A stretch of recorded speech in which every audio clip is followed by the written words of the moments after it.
Next topic standing wave. Standing wave. Okay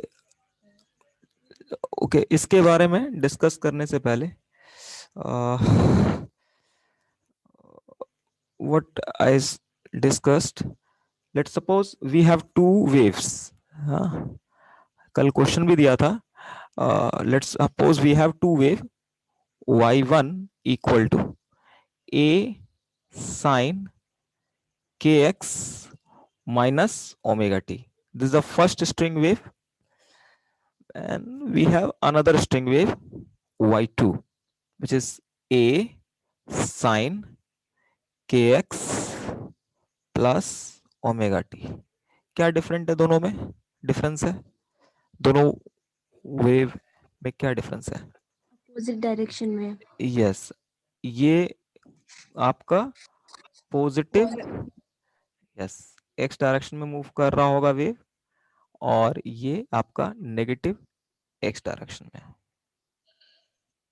okay, means कुछ ऐसा आपका, मान लो ये स्ट्रिंग है, तो इसके ऊपर एक पल्स ये क्रिएट किया मैंने, एक और पल्स जो है ये क्रिएट हुआ, लेट्स सपोज, और ये वाला पल्स जो है मान लो राइट साइड में मूव कर रहा है, और ये वाला पल्स जो है लेफ्ट साइड में मूव कर रहा है। ओके, और बाकी हम देखते हैं, ठीक है। तो क्या होगा जब ये दोनों, एक वेव आगे इधर की तरफ मूव कर रहा है, एक वेव इधर की तरफ मूव कर रहा है, so they will meet, means they will superimposed, these two waves on the same string, that will be superimposed. Okay, so this जब superimpose होगा then it's form a new kind of wave, which is y is equal to y1 plus y2. Okay, so now y1 की यदि मैं यहाँ पे value put करूं, तो a sin kx minus omega T कह सकता हूं, और दूसरा वेव जो है a sin kx plus omega T हो गया। ओके, मैं इसको एनालिटिकल मेथड से सॉल्व कर रहा हूं, क्यों वेक्टर मेथड क्यों नहीं लगा सकता यहाँ पर? बिकॉज सिंपल सी रीजन है कि ये दोनों वेव सेम डायरेक्शन में मूव नहीं कर रहे हैं। बट जब मैंने कल वेक्टर वाला बताया था, तो उसमें तुम देखोगे तो ये दोनों ही वेव सेम डायरेक्शन में मूव कर रहे थे, ठीक है। तो जब दो अपोजिट डायरेक्शन में वेव मूव कर रहा होगा, देन एक्चुअली वेक्टर मेथड से अगर सॉल्व करने की कोशिश करोगे देन हो जाएगा, बट डिफिकल्ट होगा। तो इसीलिए इसको हम एनालिटिकल मेथड से सॉल्व कर रहे हैं। तो ओके, ए तो कांस्टेंट है, ए दोनों ही में है, तो हम ए कॉमन निकाल लेते हैं। नाउ साइन एक्स प्लस ये एक्स पूरा, मान लो ये एक्स ए है और ये पूरा बी है, ये सपोज स्मॉल ए है और ये बी है, तो साइन ए माइनस बी, और साइन ये एक्स मान लो, ये वाई मान लो पूरा, तो साइन एक्स माइनस वाई का फॉर्मूला क्या होता है?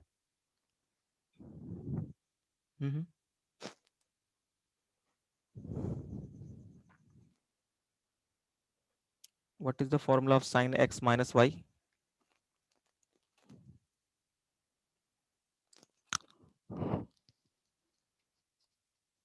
Hmm?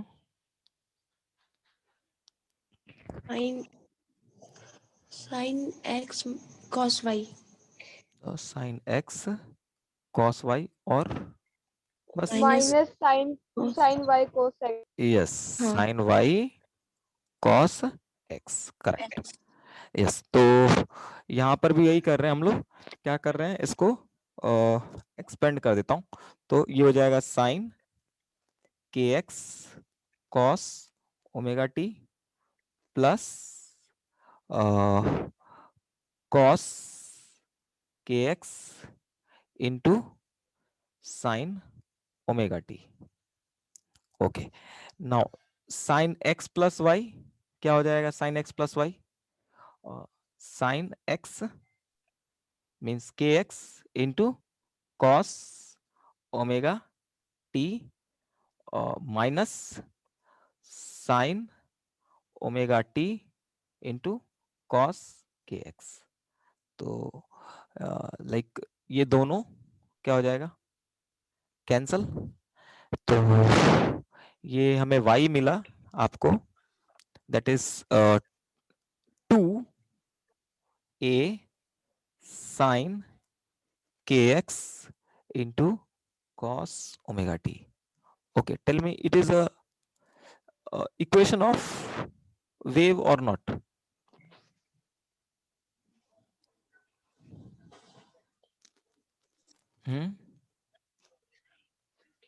ये वेव का इक्वेशन है कि नहीं है? मीन्स वेव का इक्वेशन होगा कि नहीं होगा ये?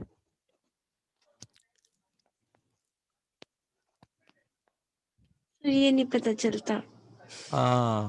ये इस फॉर्म में है क्या? ये जो इक्वेशन मैंने लिखा हुआ है क्या इस फॉर्म में है? नहीं, अब ये वेव का इक्वेशन, ये वेव का ये जो वेव है, वेव का है सर, ट्रेवलिंग है। ओके, कैसे कैसे पता चला? ये मतलब जैसे लिखा हुआ है आपने ऊपर वाली इक्वेशन, तो उसमें जैसे हम करेंगे सॉल्व करेंगे तो साइन का तो वो हो जाएगा ना, कोस का उल्टा साइन हो जाएगा, तो कॉमन निकाल देंगे बाहर और बाकी वो हो जाएगा ना।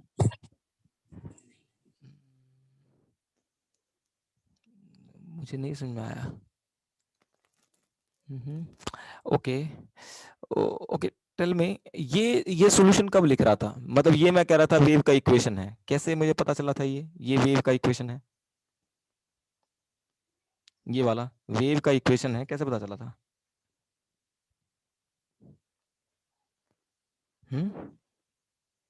ये बताया ना यहाँ पे कि ये पूरा बहुत लंबा डिस्कशन किया था इसके ऊपर। यहाँ पर बोला था कि इस इक्वेशन को सॉल्व करेंगे तो उसका सॉल्यूशन है ये, है ना? मींस ये एक्चुअल में ये इक्वेशन कहलाता है इक्वेशन ऑफ ट्रेवलिंग वेव। इस इक्वेशन का सॉल्यूशन है ये एक, ये सॉल्यूशन होगा और सॉल्यूशन इस फॉर्म में होगा। ठीक है, सॉल्यूशन इस फॉर्म में हो सकता है। तो इसका मतलब क्या है कि ये इसका सॉल्यूशन है, इसका मतलब क्या है, ये वाला जो इक्वेशन है इस इक्वेशन को सेटिस्फाई करेगा। मींस अगर मैं इसका double derivative with respect to time निकालूं और double derivative with respect to x निकालूं तो क्या आ जाना चाहिए, इसके दोनों एक दूसरे के बराबर आ जाना चाहिए, मींस इस फॉर्म में आ जाना चाहिए। अगर ऐसे हो रहा है तो इसका मतलब क्या है कि ये इसका सॉल्यूशन है, वेव का इक्वेशन है। Yes, let's do it. Let's yes sir. Do कि ये अब हमें पता करना है कि ये वेव का इक्वेशन है कि नहीं है, ट्रेवलिंग वेव का इक्वेशन है कि नहीं है। तो इसको कैसे करेंगे? पहले हम क्या करेंगे, del y by del T निकालेंगे। Now what is the del y by del T, tell me.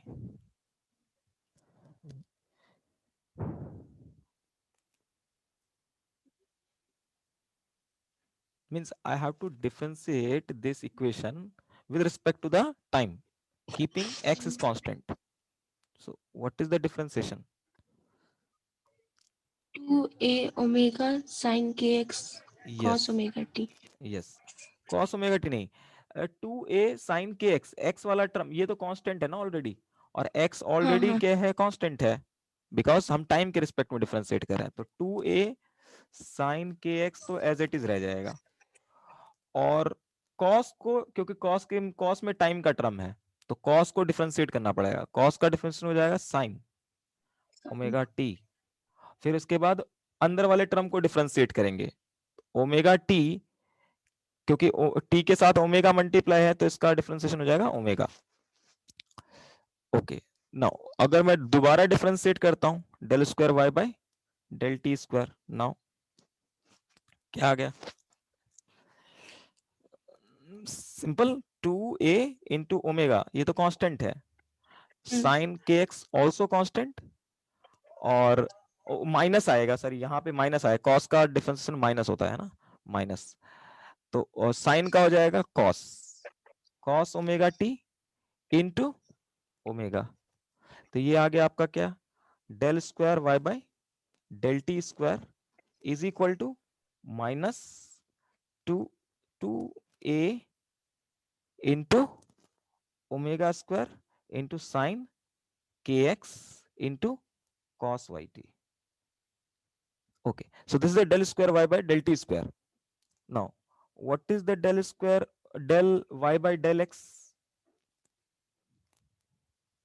Now del y by del x क्या होगा इसका, means this term become constant, this term become constant, so 2a as it is, sin का differentiation हो गया cos kx, और अंदर वाले का डिफरेंशिएशन हो जाएगा k, और cos omega t as it is. Okay, now दोबारा डिफरेंशिएट करते हैं, तो ये आ गया 2a के स्क्वायर, ठीक है, मैं डायरेक्टली लिख रहा हूं, माइनस में साइन के x into cos omega T. Okay, so अगर ये वेव का इक्वेशन है, अगर ये से वेव का इक्वेशन होता, तो ये हम लिखते कैसे, del square y by del T square is equal to क्या होना चाहिए, v square into del square y by del x square. अगर ऐसा हो जाएगा तो इसका मतलब ये क्या है, वेव का इक्वेशन है, अदरवाइज ये वेव का इक्वेशन नहीं है. तो इसका मतलब मैं अगर इन दोनों को डिवाइड करता हूं, मींस इसका मतलब ये हुआ ना, del square y by del T square upon del square y by del x square, that should be equal to v square, and v is what, v is your speed of wave, means this is equal to what, omega by k का whole square. अगर ऐसे हो जाता है, इन दोनों को divide करने पर आपको ये मिल रहा है ओमेगा बाई के स्क्वायर, तो इसका मतलब ये वेव का इक्वेशन होगा, अदरवाइज ये वेव का इक्वेशन नहीं होगा. तो डिवाइड कर दो इसको चेक करने के लिए, तो डिवाइड करेंगे तो क्या आएगा, del square y by del T square upon del square y by del x square. तो ये क्या आ जाएगा, minus 2a omega square sine के एक्स कॉस ओमेगा टी, और ये क्या जाएगा, 2a के स्क्वायर साइन के x into cos omega T. ठीक है, नाउ अब अगर यहां देखो तो 2a से 2a कैंसल, साइन के एक्स से साइन के x cancel, cos omega T से कॉस ओमेगा टी कैंसल, तो ये क्या आ जा रहा है आपका, ओमेगा बाय के का whole square, which is nothing but v square. इसका मतलब ये क्या है वेव आपका, की equation. This is a wave equation, new wave equations. देखिए, दो वेव आपस में जब भी सुपर इंपोज होगा, एक नया वेव फॉर्म होगा, ठीक है. बट क्या ये दोनों वेव, क्या ये इसे ट्रेवलिंग वेव कह सकता हूं, क्या इसे मैं ट्रेवलिंग वेव कह सकता हूं, transverse wave, this is transverse, but क्या मैं ट्रेवलिंग कह सकता हूं, क्या ये ट्रेवल कर रहा हूं लाइक दिस, है ना, ये जैसे पल्स जो है ट्रेवल कर रहा है, मींस इस वेव का कुछ स्पीड है, तो क्या आप यहां पे बता सकते हो, इस ये अगर वेव का इक्वेशन है तो उसकी स्पीड क्या होगी. No, we can not say that that is a traveling wave equation. Traveling wave equations का solution इस फॉर्म में होगा, kx minus omega t या kx plus omega t sine के अंदर, but this is not a traveling wave equations. Okay, means दो wave super impose कर रहा है, सुपर इम्पोज करने पे आपको वेव मिल रहा है, बट दैट इज नॉट, कुछ देख लेना कोई कैलकुलेशन मिस्टेक ना हो, ठीक है. आई थिंक कुछ हो गया हो कहीं पे, कॉस्ट नहीं हुआ तो नहीं है एक्चुअली में.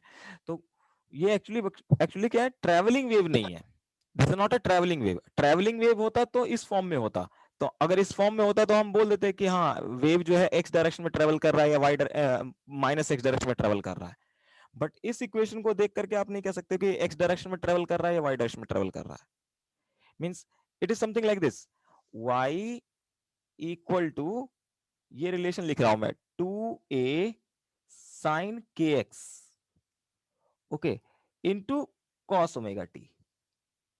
ठीक है, अब याद करो कुछ कुछ दिन पहले जब मैं आपको ये पढ़ा रहा था कि अगर आपके पास एक स्प्रिंग है और एक ये ब्लॉक है, ओके, ये स्प्रिंग है और ये ब्लॉक है, और ये जब वाइब्रेट करता है तो आप y इज इक्वल टू यहां पे क्या लिखते थे, a cos ओमेगा टी लिखते थे, या फिर a sin ओमेगा टी लिखते थे, है ना, ऐसे लिखते थे ना। Yes sir.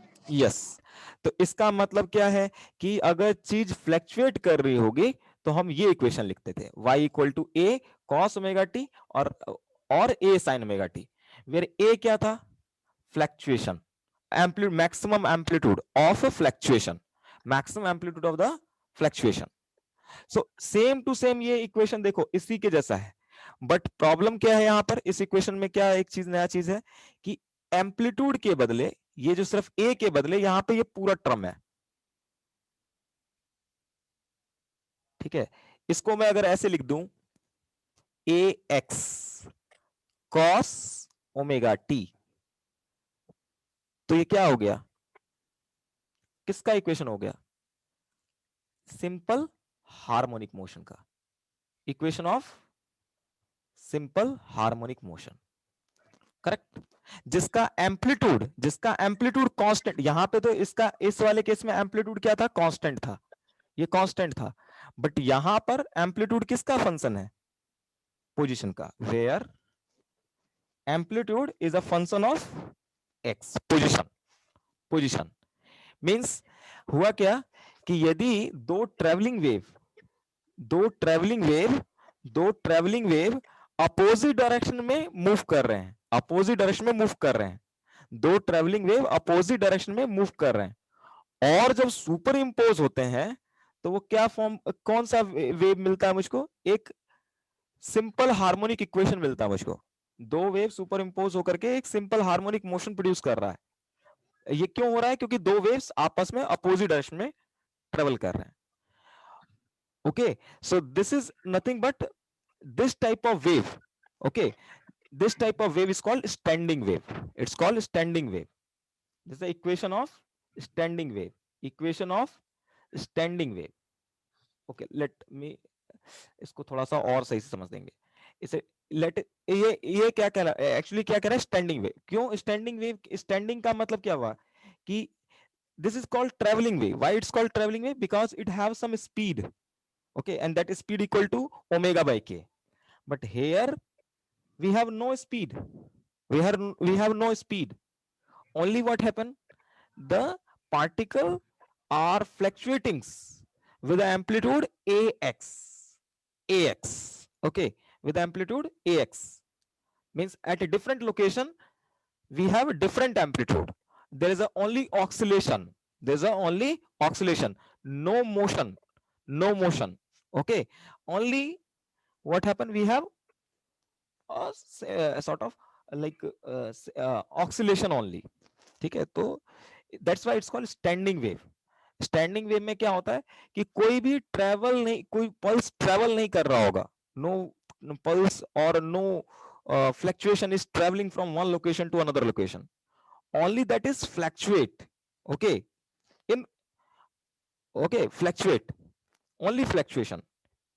so अगर ट्रेवल नहीं करेगा, अगर ट्रेवल करेगा तो हमें पता है कि मेन फंक्शन वेव का काम क्या होता है, टू ट्रांसफर एनर्जी, मोमेंटम और fluctuation from one location to another location, and that is possible because when this pulse is moved from one location to another locations, okay, but if pulse is not moved from one location to another locations, okay, means that only fluctuation is occur here, so in that case we say that there is a no energy transfer happening, okay, no energy transfer happen। so if we have a standing wave, okay, अगर standing wave है तो क्या होगा, no energy transfer, no energy transfer by this wave. So standing wave क्या होता है? एक simple standing wave means that only the particle is actually going into fluctuation, no energy transfer from one location to another location. Okay, this no energy transfer. Okay, okay, चलो इसको थोड़ा सा हम और इसको समझने की कोशिश करें। तो लेट सपोज आप ऐसे करो, for example you have a string, let's suppose you have a string and that is fixed from wall, ठीक है। नाउ क्या किया, इसको हमने डिस्टर्ब कर दिया, let's suppose I am disturb and I create a pulse. तो कुछ ऐसे करके हो जाएगा पल्स। ये स्ट्रिंग इनिशियली पार्टिकल्स यहां है, ठीक है, और हमने पल्स क्रिएट कर दिया। So let's suppose we create pulse like this. एक पल्स क्रिएट कर दिया means we actually disturb the particles. Okay, so अलग अलग लोकेशन पे यू कैन सी, अलग अलग लोकेशन पे ये x इक्वल टू 0 हो गया, ये हो गया x इक्वल टू l हो गया। तो यहां पर जो पार्टिकल होगा उसका एम्पलीट्यूड कुछ और, यहां पर जो पार्टिकल होगा उसका एम्पलीट्यूड कुछ और, यहां पे जो पार्टिकल होगा उसका एम्पलीट्यूड कुछ और, ठीक है। तो जैसे ये पल्स जाएगा इधर की तरफ, और यहां चूंकि फिक्स वॉल है, यहां पे वॉल क्या है, फिक्स्ड है, तो फिक्स वॉल की वजह से क्या होगा, ये यहां पर पल्स टकराएगा और टकराने के बाद वापस लौटेगा, वापस लौटेगा, ठीक है। बट लौटने का तरीका दो हो सकता था, कि ये ऐसे करके भी लौट सकता था ऊपर से, है ना। जैसे कि मान लो ये, जैसे अभी ये थोड़ा सा, ये मैं इसको और थोड़ा सा समझू कि ये जैसे हमारे पास, ये मान लो हमारे पास ये स्ट्रिंग है और ये फिक्स वॉल है, मैंने एक पल्स क्रिएट कर दिया। तो पल्स क्रिएट किया तो ये पल्स क्या करेगा, मूव करेगा, और मूव करेगा, और ये जो सॉलिड एंड है, ये जो फिक्स्ड एंड है, इससे टकराएगा, ठीक है, ऐसे करके टकराएगा, ठीक है, ऐसे करके टकराएगा यहां पर जाकर के। और टकराने के बाद क्या होगा, टकराने के बाद क्या होगा, टकराने के बाद दो सिचुएशन अराइज हो रही है, कि टकराने के बाद ये जो पल्स है सिर्फ उसका क्या हुआ, डायरेक्शन चेंज हो गया, मींस टकराने के बाद कुछ ऐसे हो गया, मूव करने लग गया। या फिर ऐसा हो सकता है कि ये नीचे हो जाए, ये दो सिचुएशन अराइज हो सकती है, ठीक है। कि यहां जब सॉलिड वॉल से टकराएगा तो टकराने के बाद चाहे तो ऊपर ही रहेगा, ठीक है, या फिर नीचे हो जाएगा।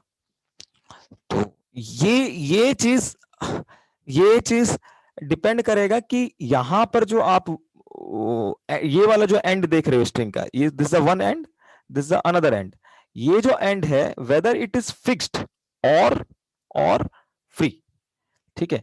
तो अगर फिक्स्ड है, अगर फिक्स्ड है तो टकराने के बाद ये आएगा, ऐसा बनेगा सिचुएशन। अगर अगर यहीं पर ये वाला एंड, मान लो एक रिंग से मैंने बांध दिया, ठीक है, ये रिंग लगा दिया यहां पर, और इस रिंग को मैंने रॉड के अंदर डाल दिया, ठीक है, ये दिस इज रॉड, रॉड और ये रिंग हो गया, ठीक है। तो और मैंने यहां पर इसको यहां पे एक पल्स क्रिएट किया, तो जब ये इससे टकराएगा तो टकराने के बाद सिचुएशन कुछ ऐसा होगा, ठीक है, सिचुएशन कुछ ऐसा होगा।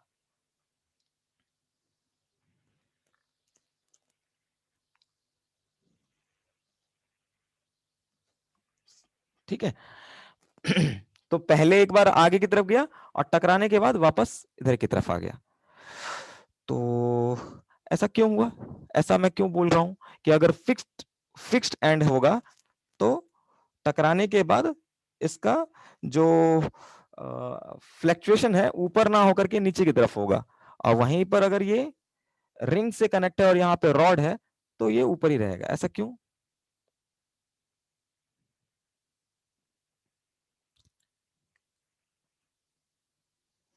नहीं, ये ऐसा क्यों हुआ, ऐसा क्यों हो जाएगा?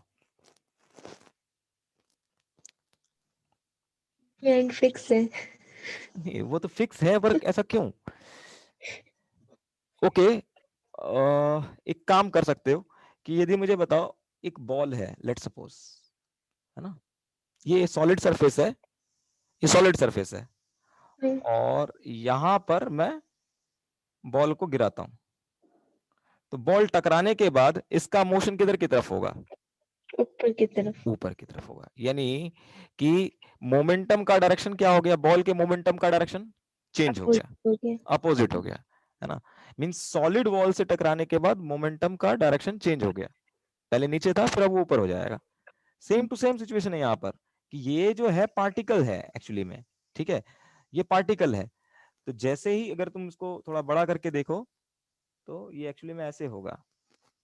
ये जो पार्टिकल है, इस एक पार्टिकल को मैं कंसिडर करता हूं, तो ये जब यहां पहुंचेगा, तो ये एक्चुअली में क्या कर रहा होगा कि इसके, ये जो है वॉल के ऊपर, ये वॉल के ऊपर फोर्स लगा रहा होगा, ठीक है, और वॉल जो है इसके ऊपर फोर्स लगाएगा, ठीक है। तो चूंकि ये सॉलिड वॉल है, तो सॉलिड वॉल क्या करेगा कि इसके इसके मोमेंटम, इस पार्टिकल का मोमेंटम, मान लो अगर इनिशियली ये नीचे की तरफ, ये एक्चुअली ऊपर की तरफ जाने की कोशिश करेगा, है ना, ये धीरे धीरे ये ऊपर की तरफ जाने की कोशिश करेगा, तो यानी कि इस ये ऊपर की तरफ जाने की कोशिश करेगा, बट जैसे ही ये इससे टकराएगा, वॉल से टकराएगा, तो इसका मोमेंटम का डायरेक्शन क्या हो जाएगा? चेंज, ये नीचे हो जाएगा, अगर फिक्स वॉल से हुआ तो। बट वहीं पर अगर इस टाइप का सिचुएशन है, इस टाइप का सिचुएशन है, तो ये वाला अगर तुम पार्टिकल कंसिडर करोगे यहां पर, तो ये पार्टिकल अगर ऊपर की तरफ जाना चाहता है, मींस इसका फ्लक्चुएशन ऊपर की तरफ होना चाह रहा है, तो ये ऊपर की तरफ होगा, ठीक है।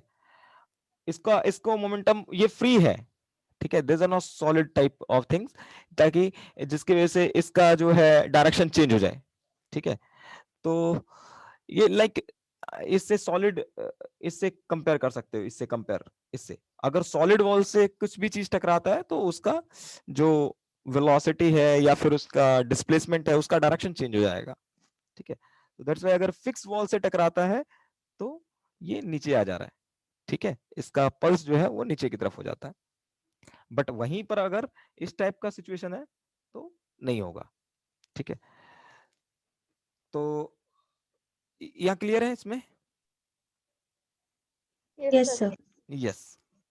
अच्छा, तो मैं ये वाला सिचुएशन ले रहा हूँ, ये अभी ये वाला सिचुएशन ले रहा हूँ, ये वाला जो मैंने अभी उससे ऊपर वाला जो ये चीज डिस्कस किया है, ये वाला, वो एक्चुअली मैं यही किया मैंने कि एक पल्स को मैंने इधर की तरफ भेजा, एक पल्स को इधर की तरफ भेजा, ठीक है।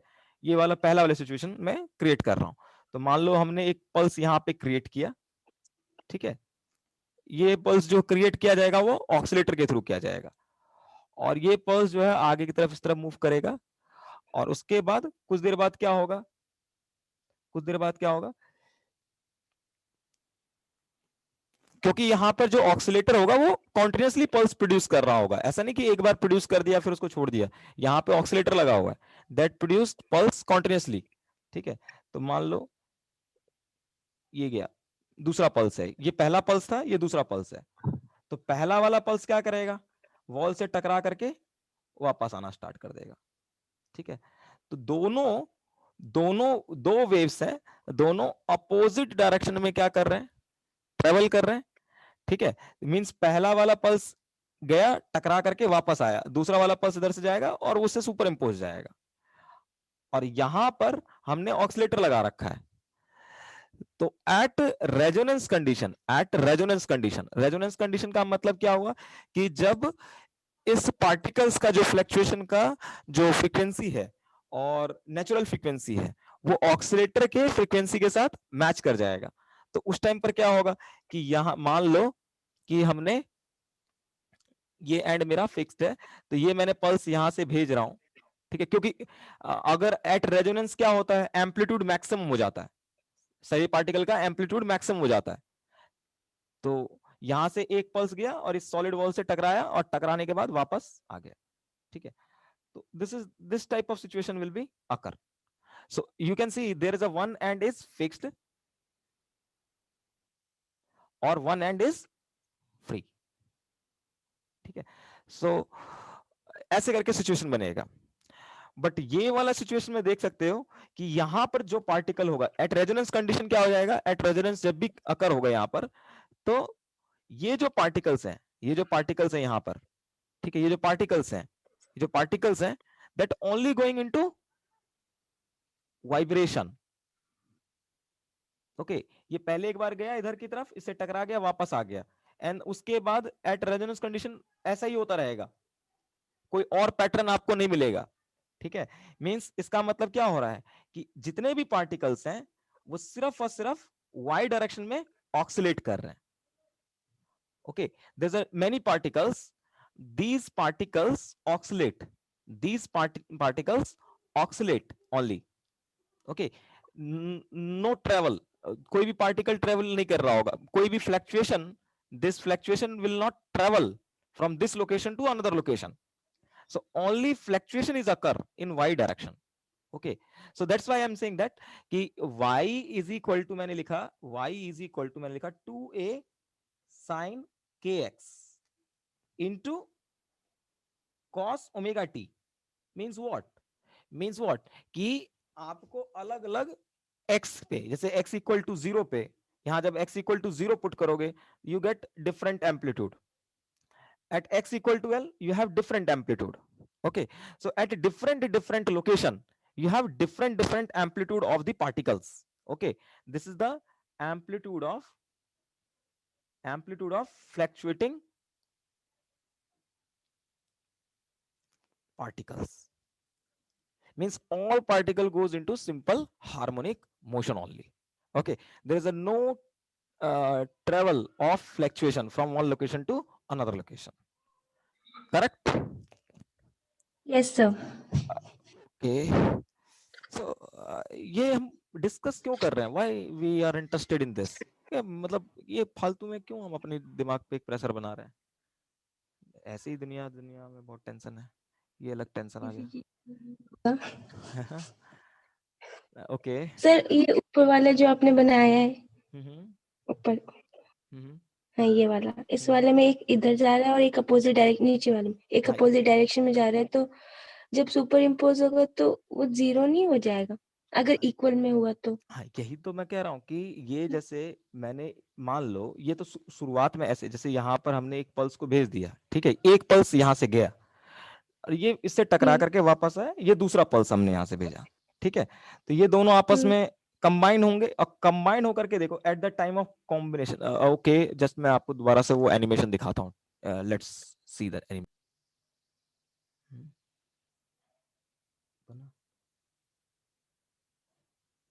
हाँ, ये देखो, ये एक पल्स है आपका, थोड़ा स्लो चल रहा है,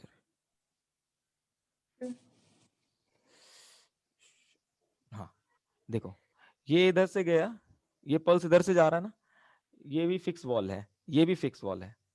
ओके, सी द एनिमेशन ना, इसे टकराया, वापस आया, फिर ये कंबाइन हुआ, एम्पलीट्यूड मैक्सिमम हो गया, ठीक है। तो ये जो चीजें हो रही है ना, ये जो एनिमेशन आपको दिख रहा है, ये रेजोनेंस कंडीशन पे नहीं है, ठीक है, मींस एक ही बार हमने पल्स क्रिएट किया है और वही पल्स जो है ऐसे करके आपस में ट्रेवल कर रहा है।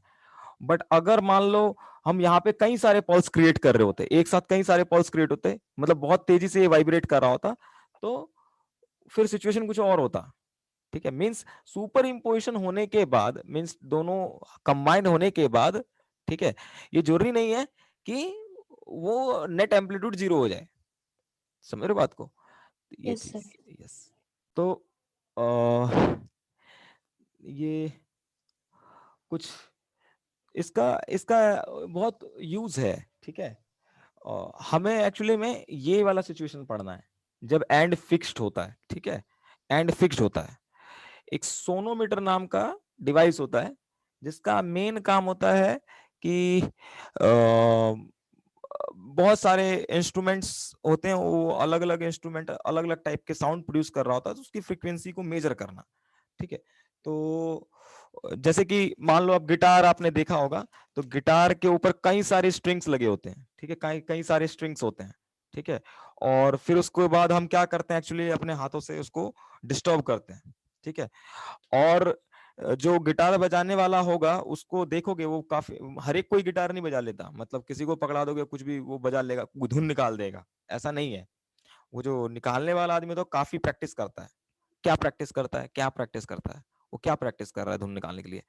वो एक्चुअली अपने हाथ को उसके ऊपर, गिटार के ऊपर हाथ को ही तो वो वाइब्रेट करा रहा होता है, और जब हाथ को वाइब्रेट कराता है उसके वजह से स्ट्रिंग वाइब्रेट कर रहा होता है। तो जैसे उसको आवाज निकालनी है सा या फिर म या ग, ठीक है, कुछ भी निकालना है, तो ये आवाज ऐसे नहीं निकलेगा। इसको निकालने के लिए क्या करना पड़ता है, जो हाथ जिस, जैसे मुझे स निकालना है, means this sound I have to produce, तो वो कैसे होगा? उसके लिए मेरे हाथ की जो फ्रीक्वेंसी है, जो मेरे हाथ की जो फ्रीक्वेंसी है वो 100 बोलने पर, 100 बोलने पर जो साउंड प्रोड्यूस होता है उसकी फ्रीक्वेंसी के साथ मैच करना चाहिए। मींस जो इस मींस जो अच्छा अच्छा जो साउंड सब निकलता है, मतलब जो अलग अलग साउंड निकलेगा, वो क्या होता है कि जब आपका हैंड का जो वाइब्रेशन है, मींस आपका हैंड एक्चुअली क्या है, सोर्स, ठीक है। सो दैट सोर्स, अगर उस सोर्स की जो फ्रीक्वेंसी है, ठीक है, जिसके ऊपर वो वाइब्रेट कर रहा है, अगर उस गिटार के जो स्ट्रिंग्स हैं उसके ऊपर जो वेव प्रोड्यूस होगा उसकी फ्रीक्वेंसी के साथ मैच करेगा, मींस रेजोनेंस कंडीशन अकर होगा, तभी आप देखोगे ये अलग अलग टाइप का आवाज जो है प्रोड्यूस करेगा। बट हाँ, आवाज जो प्रोड्यूस कर रहा होता है, कभी स करता है, कभी ग करता है, या म करता है, या कुछ भी कर रहा होता है, तो वो एक्चुअली क्या होता है, स जो साउंड है या ग या म, जो भी साउंड्स है, जो भी बोल रहे हैं, जो डिफरेंट डिफरेंट वर्ड्स हैं, उसकी जो फ्रीक्वेंसी है, जब आप खुद ही बोल के देखो, स बोलो तो उसकी कुछ अलग फ्रीक्वेंसी होगी, ग उसकी कुछ अलग फ्रीक्वेंसी होगी, म उसकी अलग फ्रीक्वेंसी होगी। तो वो मतलब हम एक ही स्ट्रिंग के ऊपर कई सारे टाइप के साउंड्स निकाल रहे हैं, मींस कई सारे टाइप की फ्रीक्वेंसीज हम प्रोड्यूस कर रहे हैं। अब वो प्रोड्यूस कब होगा, वो हम किससे प्रोड्यूस कर रहे हैं, अपने हाथों से या फिर कोई दूसरे इंस्ट्रूमेंट से हम करने, सोर्स से जो है प्रोड्यूस करने की कोशिश कर रहे होते हैं। तो basically to produce this kind of sound, okay, to produce this kind of sound we actually use this setup, okay, like कि यदि मैं कहूं कि लेट सपोज, ओके, इसको अब थोड़ा देखते हैं हम, कि जैसे मान लो मेरे पास एक स्ट्रिंग है, ठीक है, इसके मैं दोनों एंड को फिक्स कर देता हूं।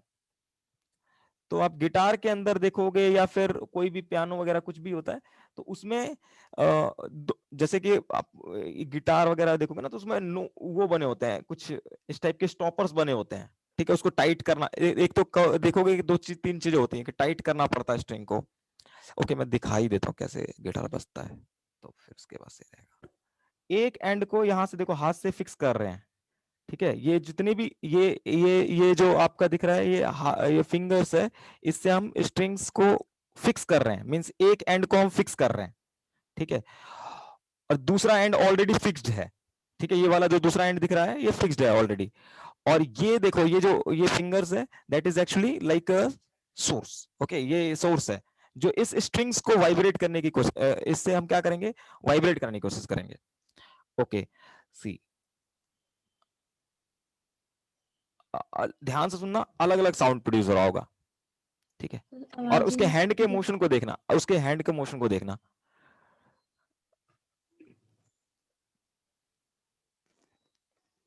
क्या कर रहा है, जब उसको अलग साउंड प्रोड्यूस करने की कोशिश कर रहा है, तो पहले बात तो ये वाला जो हैंड है, ये जो जिस जगह पे फिक्स, जिस जगह को फिक्स करना चाहिए वो जगह फिक्स, वो चेंज हो रहा है।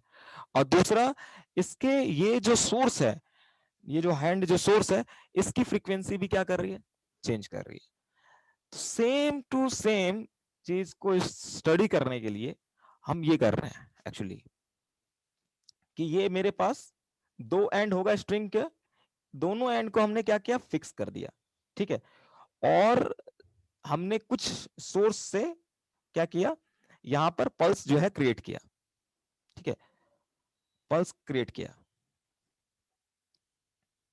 तो पल्स लाइक मैंने एक पल्स ऐसे कर, एक ही पल्स क्रिएट किया,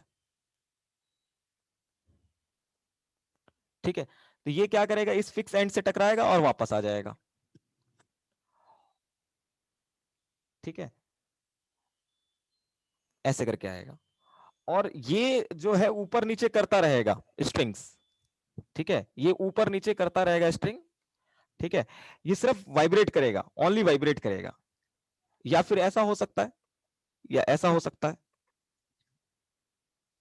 कि ये स्ट्रिंग हो गया,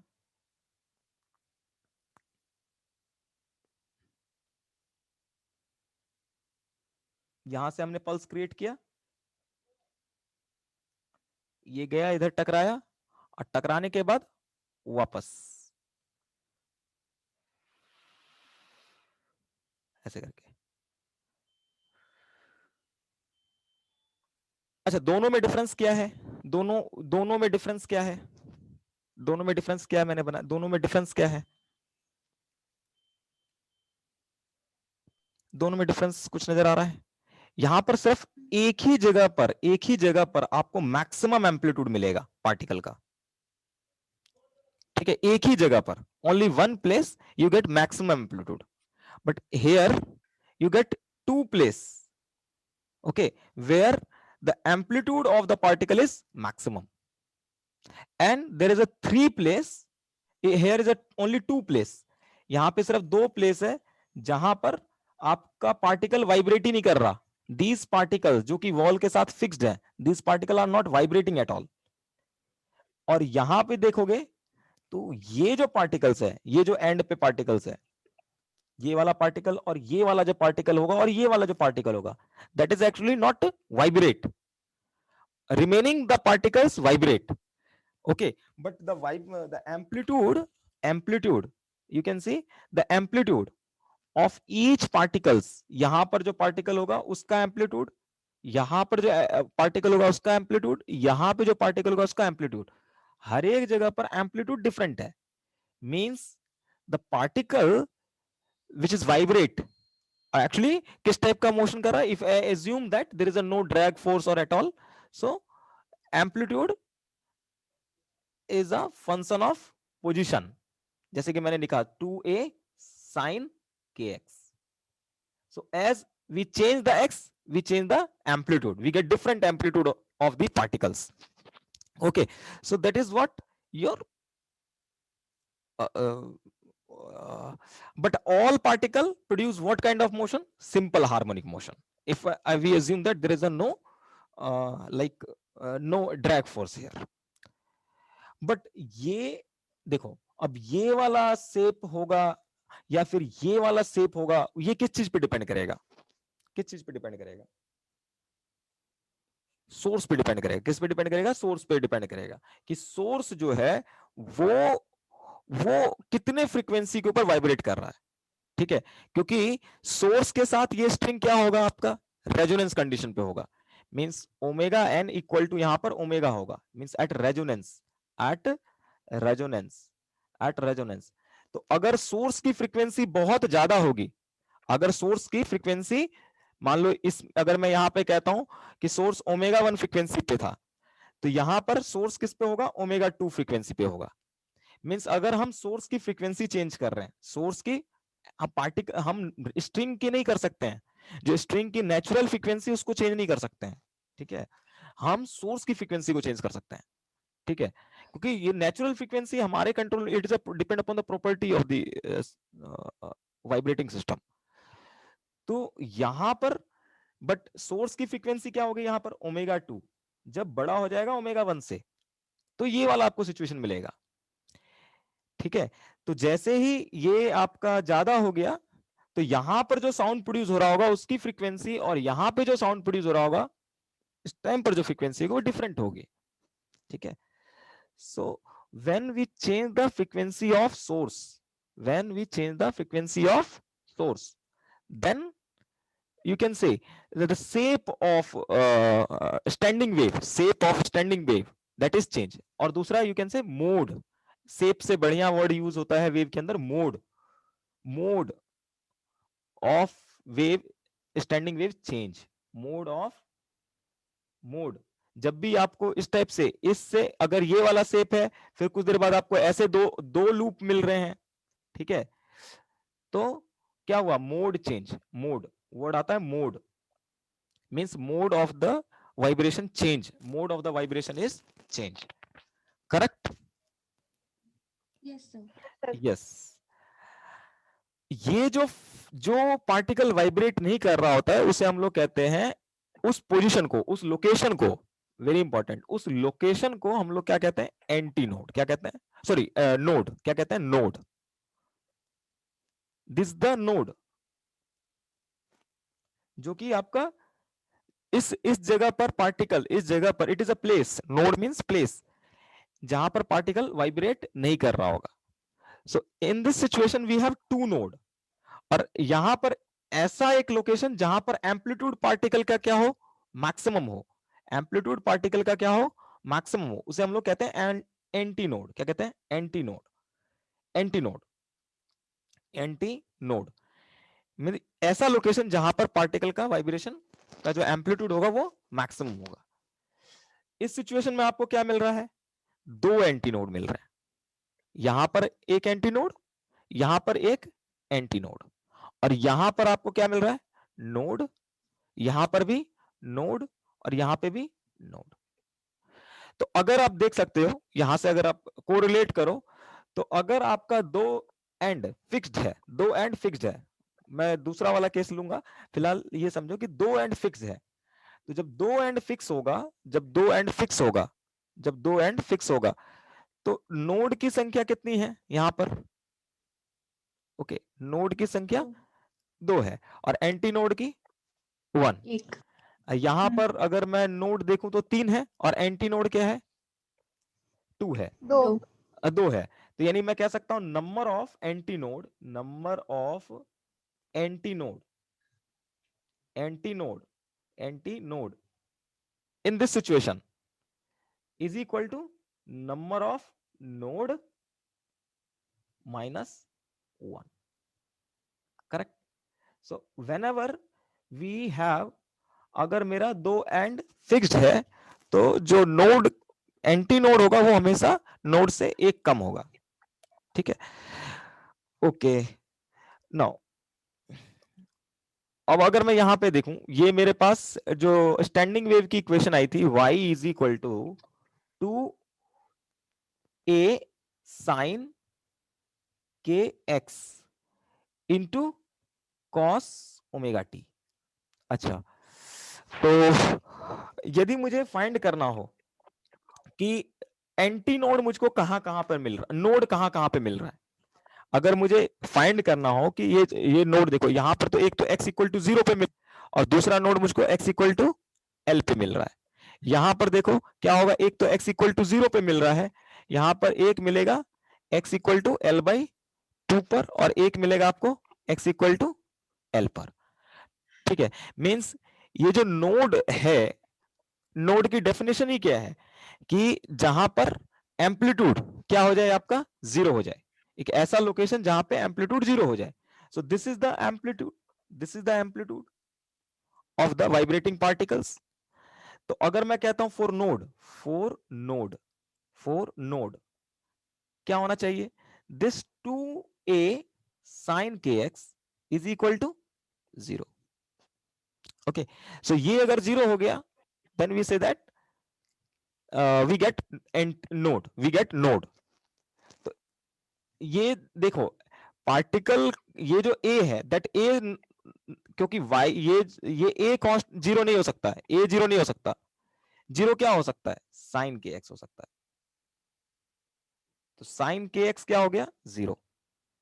और आपको पता है कि साइन के एक्स जीरो कब होगा, कब कब हो सकता है, के एक्स, हाँ, जब चाहे तो आपका ये जीरो हो जाए, या फिर आपका क्या हो जाए, 180 डिग्री, 180 डिग्री हो जाए, पाई हो जाए, या फिर 2 पाई हो जाए, ठीक है, etcetera, okay. Means x equal to, x equal to, इसको मैं इन जनरल क्या लिख सकता हूं, n पाई लिख सकता हूं, इसको मैं n पाई लिख सकता हूं, ठीक है, इसको इन जनरल में n पाई लिख सकता हूं। तो ये 0 कब होगा? जब आपका वेयर n बिलोंग्स टू, हम कह सकते हैं 0 1 3, इस तरह से। तो n पाई बाय k, देखो n इक्वल टू 0 पुट करोगे then you get x equal to 0। तो इसका मतलब at x equal to 0, at x equal to 0 you get 1 node. Okay, in a same manner अगर मैं n इक्वल टू 1 पुट करता हूं, अच्छा k का मतलब क्या होगा? What is the meaning of k? n pi upon 2 pi by lambda. इसका मतलब क्या हो गया? पाई से पाई कैंसल, ये क्या हो जाएगा? n lambda by 2 means x equal to n lambda by 2, x equal to n lambda by 2 give what? position of node, position of node, this is the position of node। देख सकते हो n equal to अगर 0 put करोगे सो x equal to 0 मिलेगा, so you get 1 node. उसी तरह से अगर n इक्वल टू 1 पुट करोगे, n इक्वल टू यदि आप 1 पुट करते हो so x equal to lambda by 2 पे, x equal to lambda by 2 पे आपको क्या मिलेगा? एक नोड मिलेगा। अच्छा, लैम्डा बाय 2 पे क्यों मिलेगा? लैम्डा बाय 2 का मतलब क्या है? अगर आप देखो यहां पे ध्यान से, यदि ये पूरा वेव होता, ये पूरा वेव होता, ये पूरा वेव होता, तो इसका मतलब क्या होता? ये अगर पूरा वेव होता ऐसे करके, इन दो पॉइंट्स के बीच का डिस्टेंस क्या होता? लैम्डा। इन दो पॉइंट्स के बीच का डिस्टेंस कितना होता? लैम्डा। तो अगर मैं आधा कह रहा हूं, आधा, ये दो पॉइंट के बीच का डिस्टेंस कितना हो जाएगा? Lambda by 2। ठीक है, तो ये देखो, ये आधा वेव है ना, ये आधा वेव है। तो अगर ये 0 है तो ये क्या होगा? Lambda by 2। उसी तरह से अगर ये 0 है तो ये क्या होगा? लैम्डा बाय 2, और ये क्या होगा आपका? लैम्डा। ठीक है, एनी प्रॉब्लम? ओके, नोड पे एम्पलीट्यूड 0 है तो उसका मतलब वहां का पार्टिकल रेस्ट में होगा, हाँ, वाइब्रेट नहीं कर रहा। होगा। No no no no, no vibration, no vibration, yes. तो यानी कि हमें एक्चुअली जो नोड मिल रहा है वो कहां पे मिल रहा है? n लैम्डा बाय 2 पे, means n equal to x equal to 0 पर, फिर दूसरा लैम्डा बाय 2 पर, फिर उसके बाद लैम्डा, फिर उसके बाद 3 लैम्डा बाय 2 पर। इस तरह से हमें अलग अलग लोकेशन पे क्या मिलेगा? नोड मिलेगा। करेक्ट? एनी प्रॉब्लम इसमें? Yes sir. Yes. So this is the position of node. So tell me by the observation, what is the distance between two nodes? What is the distance between two nodes? Lambda by 2। Lambda by 2, ये exactly. यहां से देख सकते हैं इन दो nodes के बीच का distance lambda by 2, और इसमें भी देख सकते हो लैम्डा बाय 2, लैम्डा बाय 2, यहां पर भी लैम्डा बाय 2, मींस दो कॉन्जिक्यूटिव नोड के बीच का डिस्टेंस लैम्डा बाय 2 होगा। अच्छा, नोड और एंटी नोड के बीच का डिस्टेंस, नोड और एंटी नोड के बीच का डिस्टेंस, अगर ये पूरा लैम्डा बाय 2 है तो ये distance lambda by 4। Yes exactly, so this is the lambda by 4, lambda by 4। तो नोड और एंटी नोड के बीच का डिस्टेंस क्या होगा? Lambda by 4। ठीक है, और उसी तरह से दो एंटी नोड के बीच का डिस्टेंस कितना हो जाएगा? Lambda by 2। यस, ये सब क्वेश्चंस हैं जो बोल रहा हूं। ठीक है, ये क्वेश्चंस है सारे के सारे। ओके, सो यहां पे देखो एक्चुअली में क्या हो रहा है, जब मैं इस मोड से इस मोड में आ रहा हूं, जब ये हमारा स्ट्रिंग इस मोड से इस मोड में आ रहा है, तो एक्चुअली हमने क्या किया? स्ट्रिंग का लेंथ तो चेंज नहीं किया, स्ट्रिंग का लेंथ चेंज नहीं किया, बट क्या हो गया? यहां पर जो वेव होगा उसका वेवलेंथ, और यहां पे जो वेव होगा उसका वेवलेंथ, किसका ज्यादा होगा? इसका वेवलेंथ ज्यादा होगा, इसका वेवलेंथ ज्यादा होगा? ये वाला वेवलेंथ ज्यादा होगा, है ना? यहां से मैंने सिर्फ आधा पार्ट दिखाया है, आधा पार्ट हटा दिया है, और यहां पर देख सकते हो वेवलेंथ कम हो गया है। ओके ओके, लेट इसको थोड़ा सा और कहते हैं कि अगर मान लो मेरा ये दो एंड मैंने स्ट्रिंग का फिक्स कर दिया,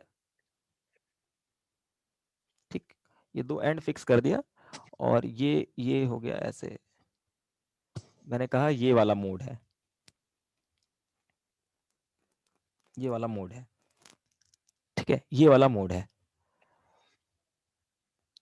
okay, so this is x equal to 0, this is x equal to l, x equal to 0, ये x इक्वल टू l हो गया। और l इक्वल टू आप क्या कह सकते हो यहां पर, lambda by 2।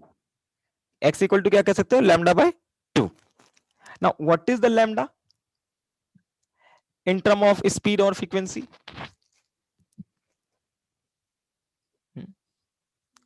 V by f. V by f. V is the speed of wave, f is the frequency of wave. Now what is the V in term of tension, क्योंकि string wave की बात कर रहे हैं हम लोग, so in term of tension और mass per unit length 1 by root T by mu. T by mu, exactly. तो यानी मैं वेव का ये जो वेव होगा, वन वेव, अगर मैं ऊपर वाले वेव को सिर्फ कंसिडर कर रहा हूं तो उसका वेव लेंथ कुछ ये होगा। तो L इक्वल टू आप यहां पे क्या पुट कर सकते हो, 1 by F root T by mu. तो मतलब ये जो वेव है, ये जो वेव प्रोड्यूस हुआ है, ये जो वेव प्रोड्यूस हुआ है जिस भी सोर्स के द्वारा प्रोड्यूस हुआ है, या ये जो वेव साउंड प्रोड्यूस करेगा, उसकी फ्रीक्वेंसी कितनी होगी, F equal to 1 upon L into में root T by mu. Okay, correct? Yes sir. Yes. Now अब यहीं पर मैं इसी में ये वाला मोड पे इसको मूव वाइब्रेट कराता हूं। ये हो गया x इक्वल टू 0 और ये हो गया आपका x इक्वल टू l, और ये हमने ये कर दिया ऐसे करके। तो ये एक वेव हमने क्रिएट किया,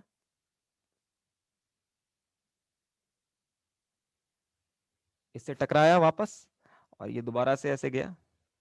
बट ये लूप तभी मिलेगा जब रेजोनेंस कंडीशन अकर होगा। बार बार बोल रहा हूं रेजोनेंस, ठीक है, क्योंकि हम अभी ये इसमें जब साउंड में जाएंगे देन वहां पे ऑर्गन पाइप पढ़ेंगे तो वहां पर भी सेम सिचुएशन है।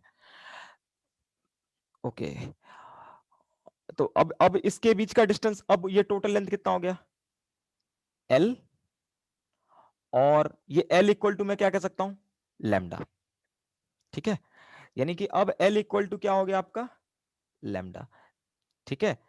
तो अगर लैम्डा हो गया तो लैम्डा इक्वल टू क्या है, अच्छा यहाँ 2 था, ये 2 भूल गया मैं लिखना, 2, तो यहां पे क्या लिखूंगा, 1 upon L into root over T by mu F. तो यहां पर जो फ्रीक्वेंसी मिलेगा आपको वो क्या मिलेगा, 1 upon L root over T by mu. Okay, tell me ये फ्रीक्वेंसी ज्यादा है या ये फ्रीक्वेंसी ज्यादा है, नीचे वाली फ्रीक्वेंसी ज्यादा है। मींस अगर आपका एक लूप बन रहा है तो फ्रीक्वेंसी क्या होगा, जब वाइब्रेट कर रहा होगा पार्टिकल्स, जो वाइब्रेट कर रहा होगा स्ट्रिंग के ऊपर पार्टिकल्स, उसकी फ्रीक्वेंसी क्या होगी, कम होगी। मींस ये जो साउंड प्रोड्यूस कर रहा होगा उसकी फ्रीक्वेंसी क्या होगी, लो होगी। बट इस वाले की सिचुएशन में फ्रीक्वेंसी क्या होगी, पहले वाले से ज्यादा होगी, ठीक है। तो इसका नाम देता हूं F0, इसका नाम दे रहा हूं F1। इस फ्रीक्वेंसी को हम लोग कहते हैं फंडामेंटल फ्रीक्वेंसी। क्या कहते हैं, fundamental frequency, fundamental frequency. Okay, और ये जो फ्रीक्वेंसी है इसको हम लोग कहते हैं उसको क्या कहते हैं हम लोग, सेकंड हार्मोनिक कहते हैं, क्या कहते हैं नाम भूल गया मैं, इसको हम लोग क्या कहते हैं, second harmonic. Yes, fundamental frequency और फर्स्ट हार्मोनिक कहते हैं इसको, फर्स्ट हार्मोनिक। और इसे हम लोग क्या कहेंगे, फंडामेंटल नहीं कहेंगे, इसे कहेंगे सेकंड हार्मोनिक, हार्मोनिक, हार्मोनिक, क्योंकि यहां पे दो लूप्स बने हैं, ठीक है। मींस यहां पर दो ऐसे पार्टिकल्स होंगे जिसका एम्पलीट्यूड क्या होगा, मैक्सिमम होगा। So that's why it's called second harmonic और first overtone, first overtone, first overtone means we have a certain kind of tune, this is a fundamental, बहुत लो फ्रीक्वेंसी के ऊपर, ये जो यहां पर जो साउंड प्रोड्यूस होगा वो बहुत लो फ्रीक्वेंसी का होगा, और उसके जस्ट बाद जो साउंड, उसके बाद जो ट्यून आपको सुनाई पड़ेगा, वो मतलब वही जो अभी हम लोग देखे थे स्ट्रिंग उसमें, गिटार में, उसके बाद जस्ट बाद जो आपको साउंड सुनाई पड़ेगा, उसका जो ट्यून होगा वो पहले वाली फ्रीक्वेंसी से ज्यादा होगा, इसलिए से फर्स्ट ऑवर ट्यून कहते हैं, फर्स्ट। और अगर मान लो ये, अगर मुझे 3 लूप मिल गया, अगर मेरे यहाँ पे 3 लूप होता, ठीक है, यही लेंथ L है, बट मेरे पास यहां पर 3 लूप हो जाएगा, 3 लूप हो जाएगा। तो अगर ये 3 लूप हुआ, तो इस वाले केस में आप कह सकते हो ये λ/2 हो गया, ये λ/2 हो गया, ये λ/2 हो गया, तो L इक्वल टू यहां पर क्या हो जाएगा, 3 λ/2। ठीक है, तो अगेन यहां से आपको फ्रीक्वेंसी मिलेगा 3 upon 2L root over T/μ। You can see this frequency is more than f0, more than f1 and more than both, इससे भी ज्यादा है। मींस नंबर ऑफ लूप बढ़ने से जो साउंड की फ्रीक्वेंसी होगी वो क्या होगा, बढ़ेगा। ठीक है, मींस यहां पर जो वाइब्रेशन होगा उसकी फ्रीक्वेंसी बढ़ेगी। And this is called second harmonic. इसे कहते हैं थर्ड हार्मोनिक, थर्ड हार्मोनिक और सेकंड ओवरटोन, तो अगर इन जनरल लिखना हो, मींस मान लो मैंने कहा कि n नंबर ऑफ लूप्स जो है यहां पर क्रिएट हुआ होगा, so for n number of loop क्या करेंगे कि फ्रीक्वेंसी फॉर nth हार्मोनिक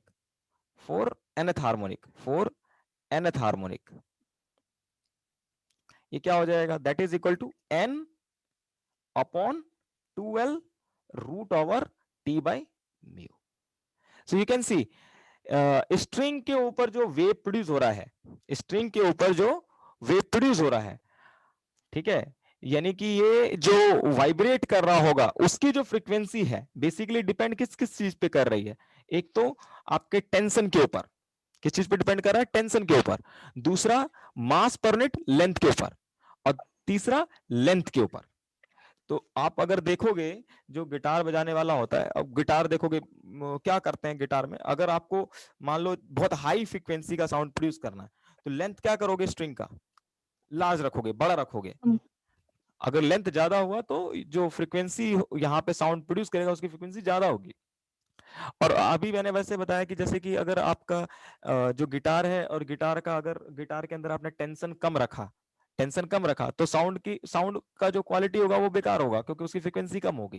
तो इसीलिए क्या करता है गिटार वाला, पहले उसको टाइट करता है, ठीक है, ताकि टेंशन बढ़ा सके। जितना अगर स्ट्रिंग छोटा होगा तो टेंशन को काफी बढ़ाने की कोशिश करेगा, ठीक है, ताकि क्या हो सके, तुम्हारा ये हो सके, ठीक है। लेंथ कम होगा तो फ्रीक्वेंसी ज्यादा होगा। हाँ लेंथ कम होगा तो फ्रीक्वेंसी ज्यादा होगा, आई एम सॉरी, यस, ठीक है, यस सर, यस। तो ये सिचुएशंस कब है, जब हम क्या कह रहे हैं कि दोनों एंड जब है फिक्स्ड है, ठीक है। ओके, नाउ अगर मैं कहूं एक एंड फिक्स है और एक एंड फ्री है, ठीक है, बहुत कम क्वेश्चन आता है इसके ऊपर बट पूछ सकता है। तो अगर मैं एक एंड फिक्स कहूं और एक एंड फ्री करता हूं, ठीक है, तो यदि ऐसा होता है कि एक एंड फिक्स है और एक एंड फ्री है लाइक दिस, तो अगर जैसे मैंने कहा कि ये मैंने एक पल्स क्रिएट किया तो ऐसे करके जाएगा और टकरा करके वापस आ जाएगा, ठीक है। तो इस सिचुएशन में देखो यहां पर आपको मैक्सिमम एम्पलीट्यूड मिल रहा है, ठीक है, यहां पर मैक्सिमम एम्पलीट्यूड मिल रहा है, सो this is the anti node and this is a node. Okay, दूसरा सिचुएशन क्या हो सकता है, दूसरा सिचुएशन कुछ ऐसा हो जाएगा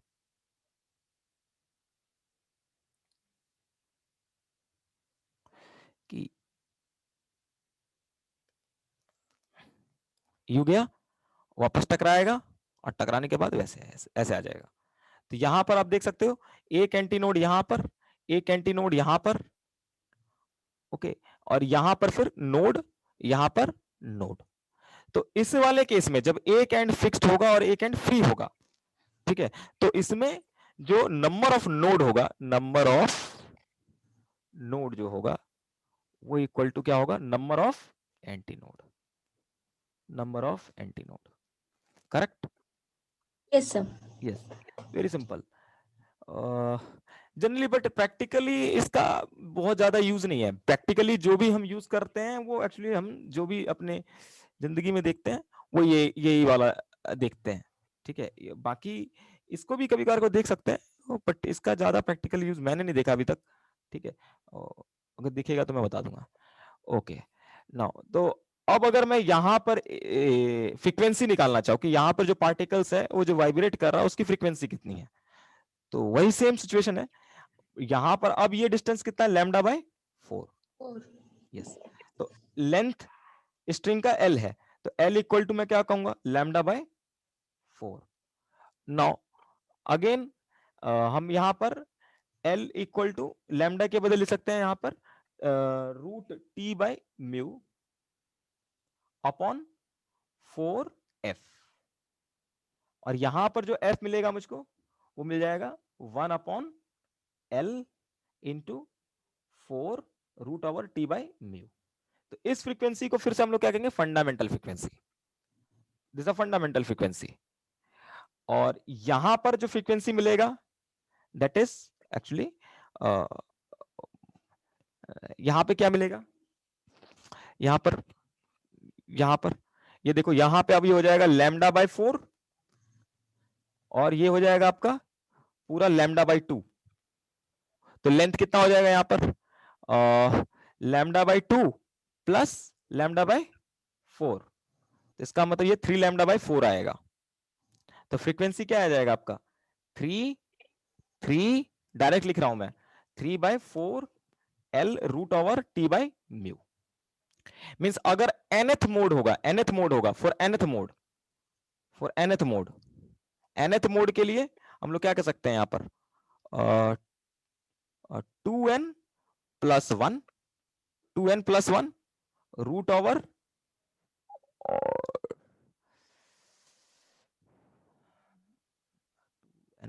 n -1 कर देते हैं तो कि थोड़ा सा, okay 2n -1 upon 4l into root over T by mu, where n की वैल्यू यहां पर कहां से स्टार्ट करोगे, 1 से, 1 2 3 डैश। तो अगर मैंने 1 पुट किया यहां पर तो मुझको क्या मिल जाएगा, फंडामेंटल फ्रीक्वेंसी। यदि मैं 2 पुट करूंगा तो मुझे फर्स्ट ठीक है, फर्स्ट हार्मोनिक, और अगर मैंने 3 पुट कर दिया तो second harmonic, correct? Okay, yes. और यहां पर भी n की वैल्यू कहां से स्टार्ट होगी, nth मोड के लिए n की वैल्यू जो होगी आपकी 1 से, हाँ 2 3 4, दैट्स व्हाई मैंने वहां पे, आप कहीं किसी किताब में देखोगे यहाँ पे 2n प्लस 1 भी होता है, बट वहां पर n की वैल्यू 0 से स्टार्ट होगी, ठीक है? So that is the actually standing wave. So basically standing wave means what, it is a some kind of wave which actually does not propagate, that only in this wave only particle going to be into vibration, means there is a no energy transfer take place, okay? So that is what standing wave, okay? Okay, yes sir. Okay then, so yes, this is the things that we have to। अच्छा, आप लोगों ने ये पढ़ा, atom पढ़ा, atom, okay, what is the meaning of state, means principal quantum number, what is the meaning of principal quantum number, और क्या कहते हैं ये azimuthal quantum number, what does it mean, what is the meaning of principal quantum number? Orbital मतलब electron कौन से cell में ये बताता है। मतलब सेल का मतलब क्या, क्या ऐसा कोई फिजिकल सेल है? नहीं, तो फिर क्या मतलब, क्या इमेजिनरी है वो। मतलब फिर क्या, सेल से मतलब क्या? Energy. Yes, energy, energy of what, electrons, yes, electrons, energy of electrons. So अगर मैं किसी अगर मैं फर्स्ट स्टेट में कहूं पार्टिकल है N1 स्टेट में, तो यहां पर इलेक्ट्रॉन्स अगर इस स्टेट में होगा, स्टेट का मतलब क्या है? State defined by the energy, state defined by, देखो कोई भी एलिमेंट्री पार्टिकल्स होता है, ठीक है, कोई भी इलेक्ट्रॉन्स, प्रोटॉन्स, न्यूट्रॉन, जो भी एलिमेंट्री पार्टिकल्स हैं, बहुत छोटे छोटे पार्टिकल्स होते हैं, उसका स्टेट, इसको अगर उसकी स्थिति बतानी है, मींस स्टेट हम कैसे बताते हैं? Either let's suppose I this is a particle, how we can specify the state? State कैसे डिफाइन करेंगे इसके लिए? Whether we have to know the position और मोमेंटम। अगर हम पोजीशन और मोमेंटम जान रहे होंगे तो हम क्या कहेंगे, है ना, कि ये पार्टिकल्स इस स्टेट में, स्टेट का मतलब उसकी परिस्थिति, और परिस्थिति कैसे बताया जाता है? उसके मोमेंटम और उसके पोजीशन से, ठीक है। बट प्रॉब्लम क्या है कि अगर इलेक्ट्रॉन्स का आप एग्जैक्ट पोजीशन फाइंड करना चाहोगे तो मोमेंटम नहीं पता चलेगा, और मोमेंटम फाइंड करने की कोशिश करोगे तो आपको उसका पोजीशन नहीं पता चलेगा, है ना? Yes sir. यस। तो बट क्या है कि इसका मींस अगर मैं कहूं कि जो इलेक्ट्रॉन्स एक पर्टिकुलर स्टेट में है, इसका मतलब इस स्टेट में क्या है, इसकी एनर्जी फिक्स है। एनर्जी क्या है? फिक्स है। हाँ, मोमेंटम अलग अलग हो सकता है। मींस अगर मैं कहता हूं एनर्जी, मान लो इस इलेक्ट्रॉन्स के पास 1 जूल है, तो this is fixed, this fixed. But in this state we have different for this energy particle have different position and momentum। ये एनर्जी है इलेक्ट्रॉन्स के पास, बट इस एनर्जी के साथ इलेक्ट्रॉन्स का डिफरेंट पोजीशन हो सकता है और मोमेंटम हो सकता है, ठीक है। तो एनर्जी, एनर्जी लेवल को डिफाइन करता है प्रिंसिपल क्वांटम नंबर, और जो आपका जो उसके अंदर एजिमुथल क्वांटम नंबर आ रहा है, ठीक है, वो एक्चुअली वो स्पेसिफाई कैसे होता है? मोमेंटम से पढ़ा होगा आपने, जो एंगुलर मोमेंटम से रिलेटेड होता है एजिमुथल क्वांटम नंबर, है ना? तो एंगुलर मोमेंटम से रिलेशन है, ठीक है। तो अगर मैं कह रहा हूं कि कोई भी इलेक्ट्रॉन्स एक पर्टिकुलर एनर्जी स्टेट में है, एनर्जी स्टेट एक N1 स्टेट में है या N2 उससे ऊपर वाले स्टेट में है, ठीक है, ये N2 या फिर N3, तो जैसे जैसे हम ऊपर की तरफ जाते हैं मतलब एनर्जी बढ़ती रहती है इलेक्ट्रॉन्स की, है ना? मींस एनर्जी अगर सबसे कम है तो इसका मतलब वो सबसे लोअर सेल में है, फिर उसके बाद उससे अपर वाले सेल में है। सेल का मतलब यहाँ पे एनर्जी से है कि इस एनर्जी स्टेट, इसके पास इतनी एनर्जी है। तो अगर एनर्जी फिक्स्ड है, जब अगर एनर्जी फिक्स्ड है, एनर्जी फिक्स्ड है ना, एनर्जी फिक्स्ड है, एनर्जी फिक्स्ड है, तो इसका डिफरेंट डिफरेंट क्या हो सकता है? पोजीशन हो सकता है, डिफरेंट डिफरेंट लोकेशन हो सकता है इस एनर्जी के लिए, ठीक है। सो अगर आप इसको स्ट्रिंग वेव से कोरिलेट करने की कोशिश करो, स्ट्रिंग वेव में ऐसे करके कोरिलेट करते हैं कि मान लो कि ये एक स्ट्रिंग वेव है, अभी मैंने बोला इसमें पार्टिकल क्या कर रहा होगा? सिंपल हार्मोनिक मोशन कर रहा होगा। And you know that in a simple harmonic motion, in a simple harmonic motion, in a simple harmonic motion, very important, in a simple harmonic motion energy is fixed, energy is fixed।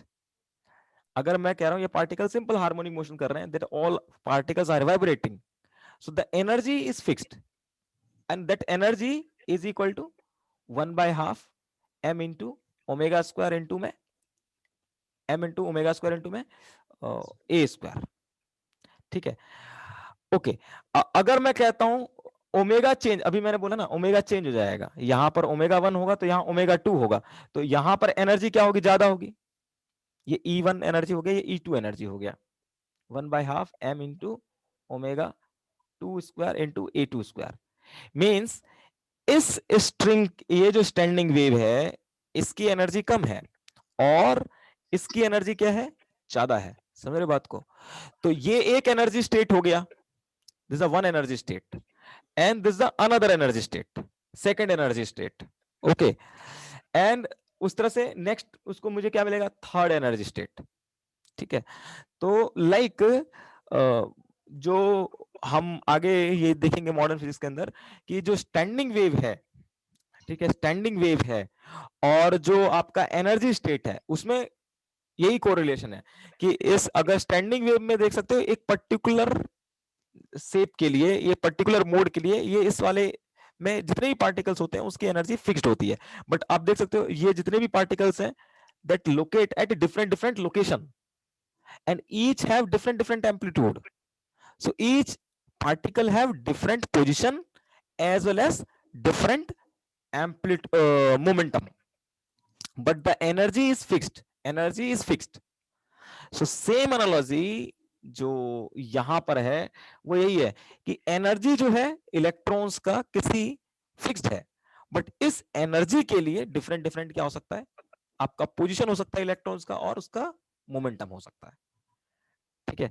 तो इस ये जो state actually defined किया गया ये actually quantum mechanics का concept है, bourse ने दे दिया था, बट इस बोर्स के इस स्टेटमेंट को जो बाद में ये किया गया है, क्या क्या गया कि इसको प्रूव किया गया है वो by using the quantum mechanics. so this is the principle, we use this things into quantum mechanics, okay। Quantum mechanics जो आपने स्टेट वगैरह पढ़ा है ना, जो स्टेट एजिमुथल क्वांटम नंबर ये वो सब कुछ यहीं से आया है, इसी टॉपिक से आया है। So this topic is very very important, very very important thing, okay. कोई दिक्कत, कोई डाउट?